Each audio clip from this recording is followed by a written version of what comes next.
Hey guys, I own this Model 3 Highland for 2 months now, and in this video I'm going to show you what I like, and I'm going to show you the 3 big letdowns of this vehicle. Alright, let's start with what I like. I own this car since mid-December, and early December I decided I want to have another company expense, so I have this on a lease for the next 3 years. And how I got this was super easy. I went in for a test drive. I told them I want to drive one. I got the blue one here, this one, and immediately I sat down in it. It felt like my old BMW, had a nice ride, was of course the interior even better.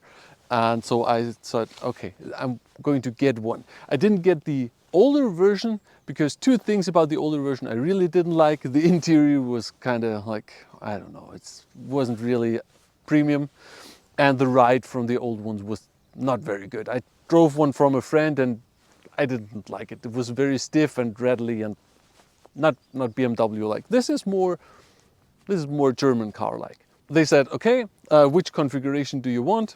And I sat down and I said I want to have the white one with the 19-inch wheels. These are the winter tires. I want to have a dual motor and the black interior. And they said, okay, next week you can pick it up. And so that was like, okay, I'm going to get one next week. We need to very quickly set the leasing up, and yeah, and then I got this car. That was a really good experience, so that's a big plus.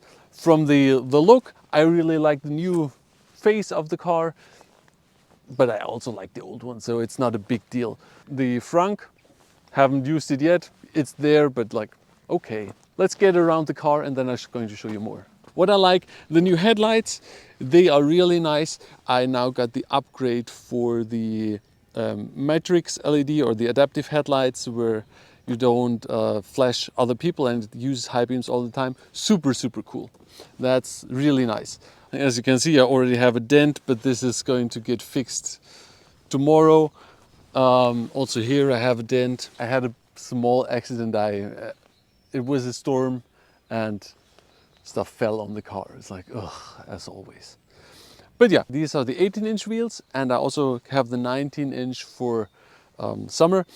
These actually came really unbalanced, which is a big no-no and is a negative point. I actually needed to go back to Tesla because I didn't know what it was. I had vibration in the steering wheel, so they fixed it, they balanced the wheels. But I know the other wheels are also unbalanced.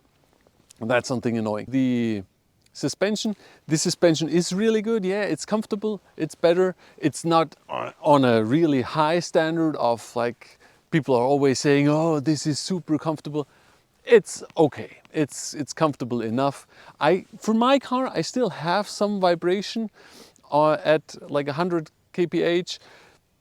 It could be that it's also because of the tires, because they put a lot of pressure in the tires, which all of these electric cars have. So maybe that's from this. So it's a bit picky on the road surface. If the road surface is better, then this is okay. If not, I have a bit of vibration. So with the better suspension now, the softer suspension, one problem comes here. They limited this car to 200 kilometers per hour, and everybody was like, oh, the old one went 230.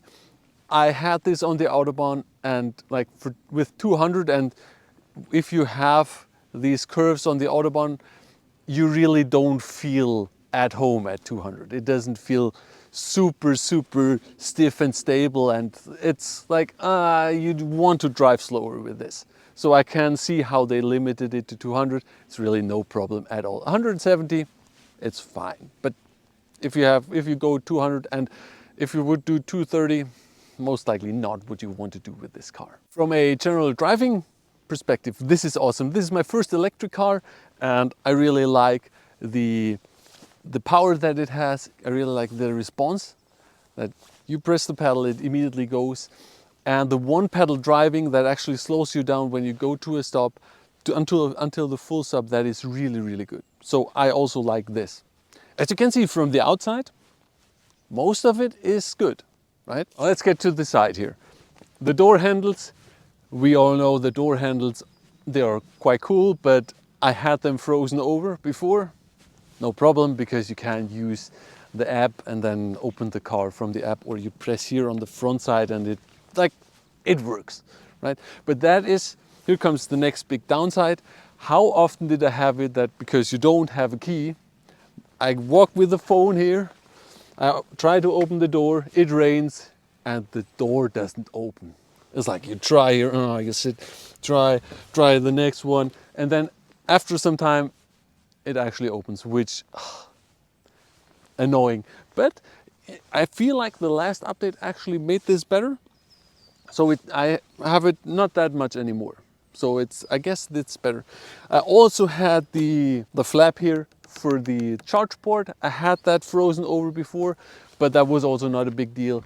I was tapping it and then it was opening it. So it was not a super big deal. I like how the new bag is looking. The new lights really look good. Of course, it's dirty again. I was just at the car wash, but that's how it is in winter. I also like how it opens with the whole lights up, and you actually have a lot of space in here. So it's super spacey.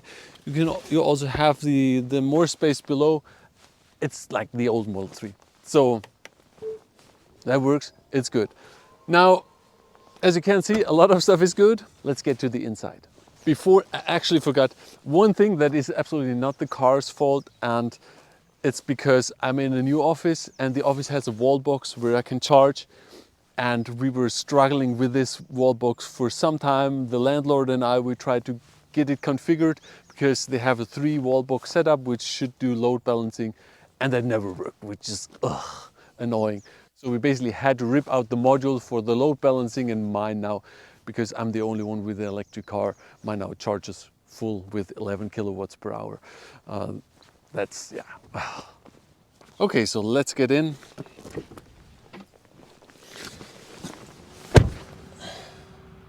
All right, so here we are inside the car. As I said, the dual motor has the nicer interior in my opinion, with that suede here, or that Alcantara, really nice. But there are a few things in here which always are discussed. Let's talk first about the ambient lighting. You now have ambient lighting. I think this is a must now for cars. You have to have this, and it really looks nice when it's dark outside. So that is really nice. It comes fully loaded, and that is what I like. You don't have to configure this. This comes with everything in here, with heated seats, ventilated seats, with heated steering wheel, and so on. The seats are great. The steering wheel also is really, really good. I like it. It's small, it's comfortable. Has it heated, really nice. Now, a few things that people are talking about are the indicators. You have them here. I would say after a few days you get used to it and it's absolutely no problem. Right, left. Something I don't like is that when you press here completely here, nothing's happening. So you need to click it as you mean it. And that is something I don't like. So it should be clickable outside here, which can be annoying. These wheels, they are a bit firm to push. So because you use this one here for autopilot and so on, and this is it's not super good. Another thing that is annoying in the car, but everybody has this now, is the speed limit thing. That is something super annoying. It's an EU thing that you have to always deactivate it on every drive. I don't know why I can't activate it now. And that is something, why? Annoying. And then let's come to the first big letdown of the car. The wipers. I actually don't know how this can be this bad in 2024. The wipers are terrible.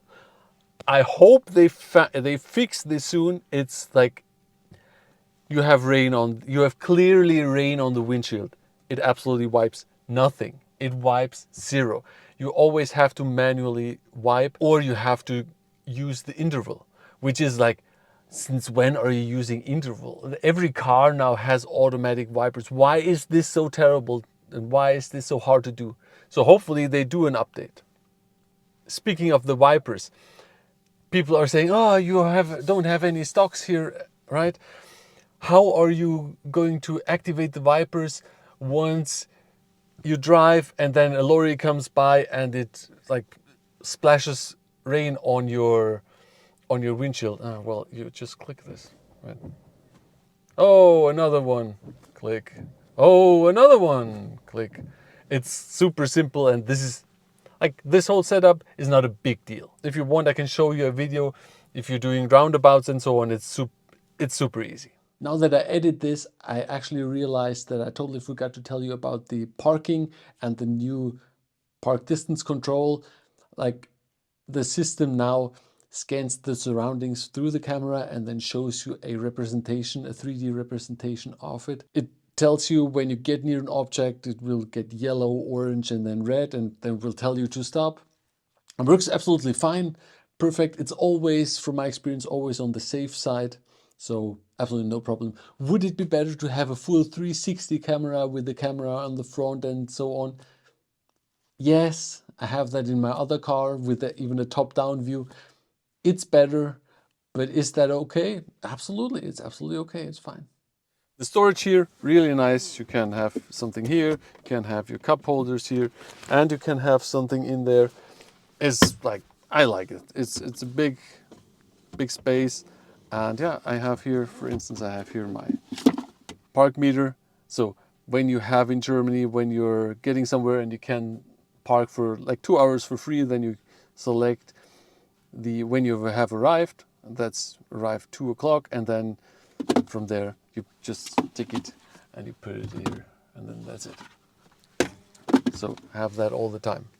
The car also has backseat entertainment, which completely useless for me. Yes, I have 2 seats here. I have a booster seat for my kids when I pick them up from school or for kindergarten, but we don't go on drives. We have the family car for this, so completely useless for me. All right, so mostly positive. By the way, the headlights, let me know in the comments if you want to have a video about the headlights, how the adaptive headlights now work. Can do that. Let's come to the big points, to the big letdowns of this car.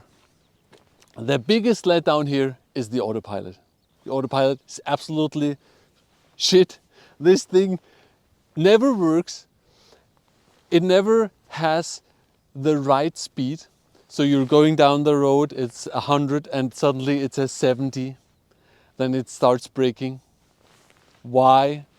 I can make a video. I can show you a video if you want. Let me know in the comments. We can do that. That's the thing. Sometimes it just tries to steer you off the road.